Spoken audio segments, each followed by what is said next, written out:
Bismillah ar-Rahman ar-Rahim. Excellencies, distinguished delegates, ladies and gentlemen, we congratulate Mr. Peter Thompson, 71st session of the General Assembly. We agree that implementation of the Sustainable Development Agenda should be the focus of this session. We also pay tribute to Mr. Likitoff for his capable stewardship of the 70th session. Mr. President, today, 3 decades after the end of the Cold War, our multipolar world is more free and vibrant, yet still chaotic and turbulent, more interdependent, but more unequal, more prosperous, yet still afflicted with poverty. We see spectacular progress, but also unprecedented human suffering. The world is at a historic inflection point. The international order established after the Second World War is passing away, but a new order has yet to emerge. Competition between the major powers is becoming more confrontational. This can pose serious threats to peace across Asia. A new Cold War threatens to engulf Europe. The momentum there towards greater union has already reversed. Barricades and walls are going up, especially against the tide of misery flowing out of a turbulent Middle East. In many countries, intolerance has revived the ghost of xenophobia and Islamophobia. Turmoil is intensifying in the Middle East. International efforts to defeat Daesh are therefore urgent. For this, it is essential to reconcile the divergent objectives and priorities of regional and external powers.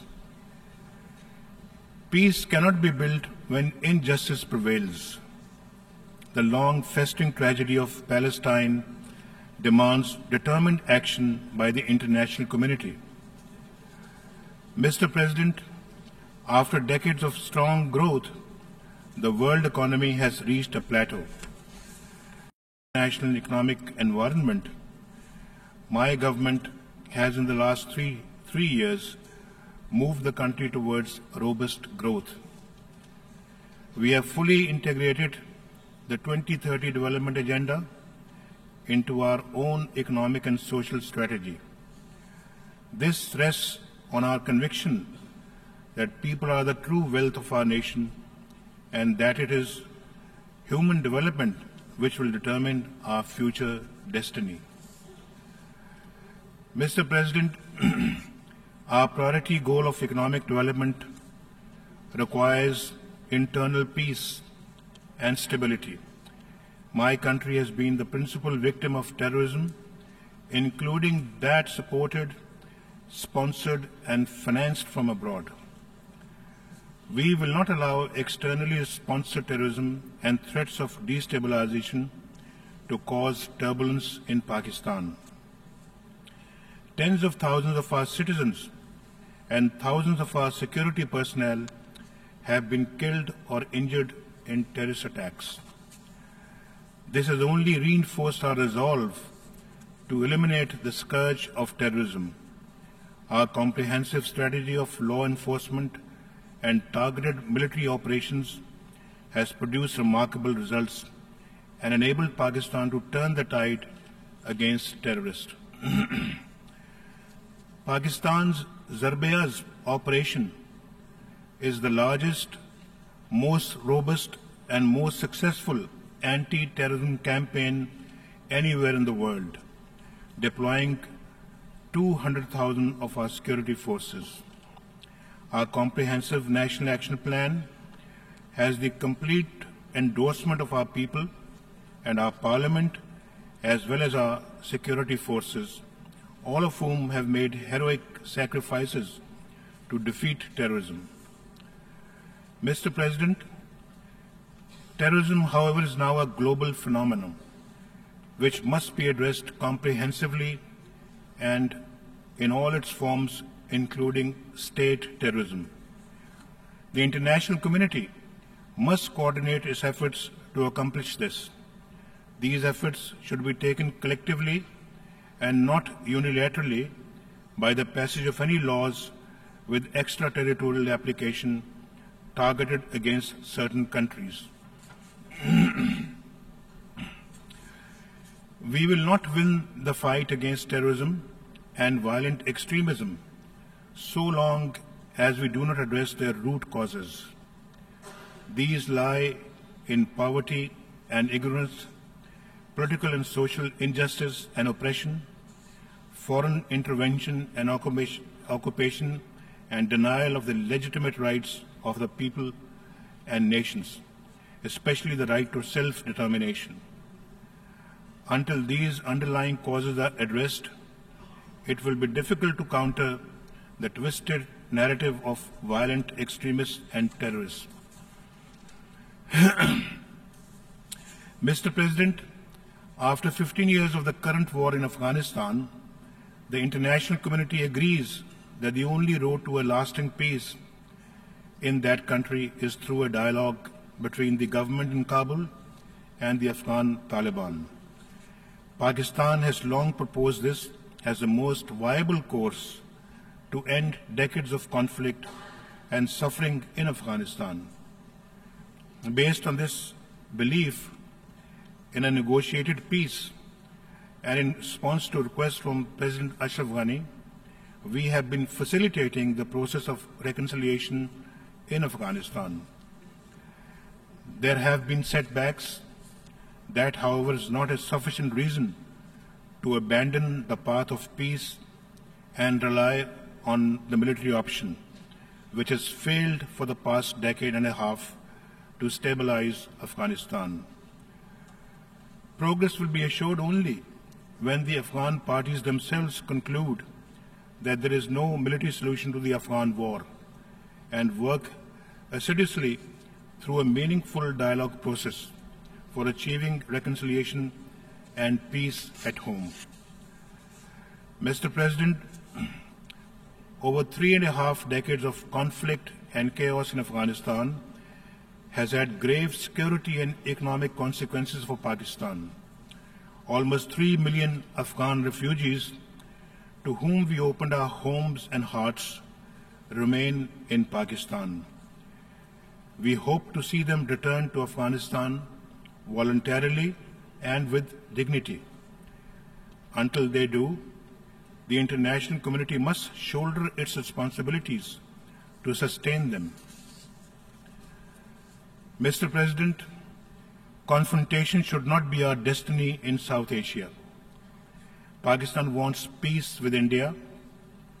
We have gone the extra mile to achieve this, repeatedly offering a dialogue to address all outstanding issues. But India has posed unacceptable preconditions to engage in a dialogue. Let us be clear. Talks are no favor to Pakistan.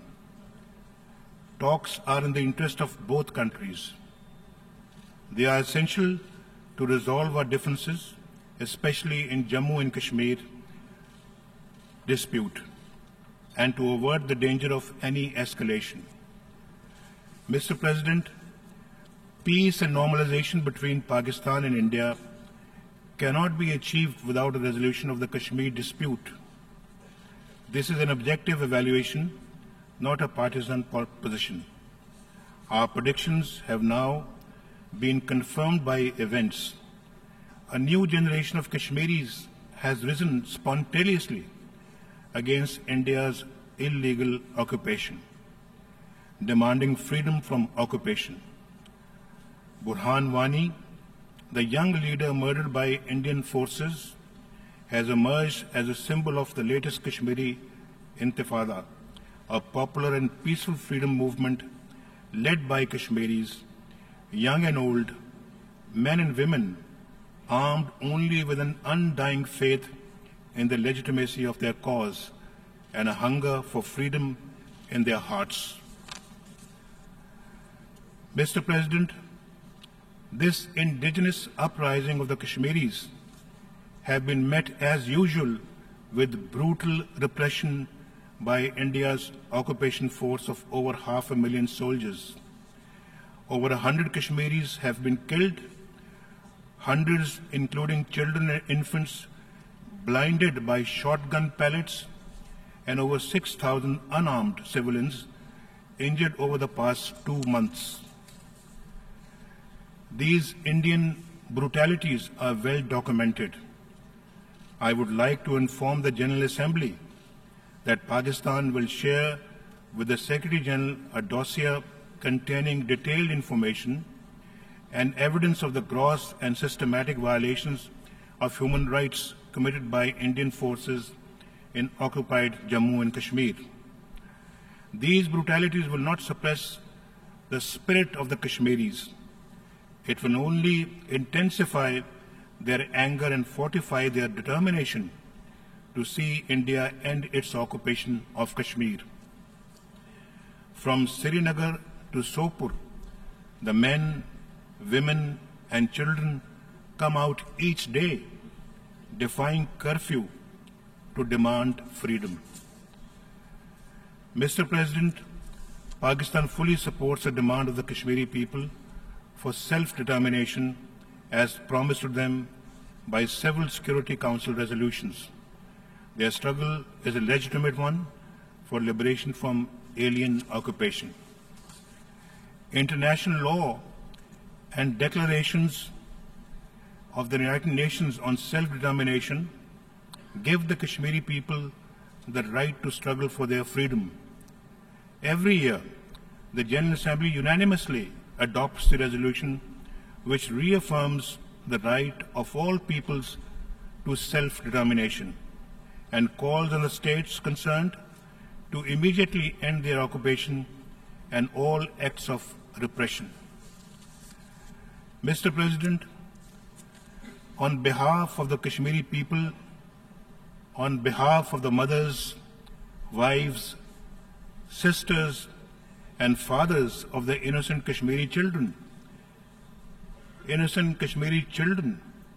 women and men who have been killed, blinded, and injured, on behalf of the Pakistani nation, I demand an independent inquiry into the extrajudicial killings and a UN fact-finding mission to investigate brutalities perpetrated by the Indian occupying forces so that those guilty of these atrocities are punished. We demand the immediate release of all Kashmiri political prisoners, an end to the curfew, freedom for the Kashmiris to demonstrate peacefully, urgent medical help for the injured, and abrogation of India's draconian laws. Mr. President, the Security Council has called for the exercise of the right to self-determination by the people of Jammu and Kashmir through a free and fair plebiscite held under United Nations auspices. The people of Kashmir have waited 70 years for implementation of this promise. The Security Council must honor its commitments by implementing its own decisions. This General Assembly must demand that India deliver on the commitments its leaders solemnly made on many occasions. To this end, steps should be taken by the United Nations to demilitarize Jammu and Kashmir and undertake consultations with India, Pakistan, and the true representatives of the Kashmiri people to implement the resolutions of the Security Council.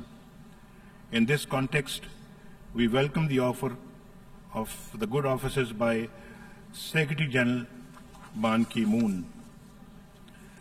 We will also open consultations with members of the Security Council to explore the modalities for implementation of the Security Council resolutions on Kashmir. Mr. President, the international community ignores the danger of rising tensions in South Asia at its own peril. For its part, Pakistan is committed to the establishment of strategic stability in the region. It neither wants nor is it engaged in an arms race with India. But we cannot ignore our neighbors' unprecedented arms buildup and will take whatever measures are necessary to maintain credible deterrence. We have consistently urged the conclusion of bilateral arms control and disarmament measures between Pakistan and India to prevent conflict and avoid wasteful military expenditure. We are open to discussing all measures of restraint and responsibility with India in any forum or format and without any conditions. We are ready for talks to agree on a bilateral nuclear test ban treaty. Today, from this rostrum, I would also like to reiterate our offer to India to enter into a serious and sustained dialogue for the peaceful resolution of all outstanding disputes, especially Jammu and Kashmir.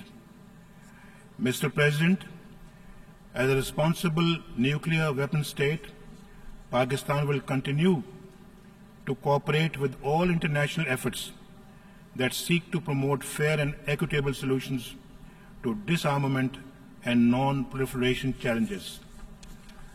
We have introduced state-of-the-art measures to strengthen the safety and security of our nuclear materials and facilities. We have adopted a comprehensive export control regime that is fully consistent with international standards. Judged on the basis of objective criteria and without discrimination, Pakistan is fully eligible for membership of the Nuclear Suppliers Group. Mr. President, in our turbulent and interdependent world, the United Nations remains an indispensable organization to restore order and ensure global peace, stability, and prosperity. Its principles remain the crucial pillars of international legality, the guide for the conduct of member states, and the guarantor of the legitimate rights of all nations and peoples. The United Nations must regain its credibility as a central instrument for the promotion of peace, prosperity, and liberty. To that end, it should become more representative, transparent, and accountable. A comprehensive and democratic reform of the Security Council, which Pakistan supports, should enhance its relevance and representation. Creating new centers of privilege will do the opposite.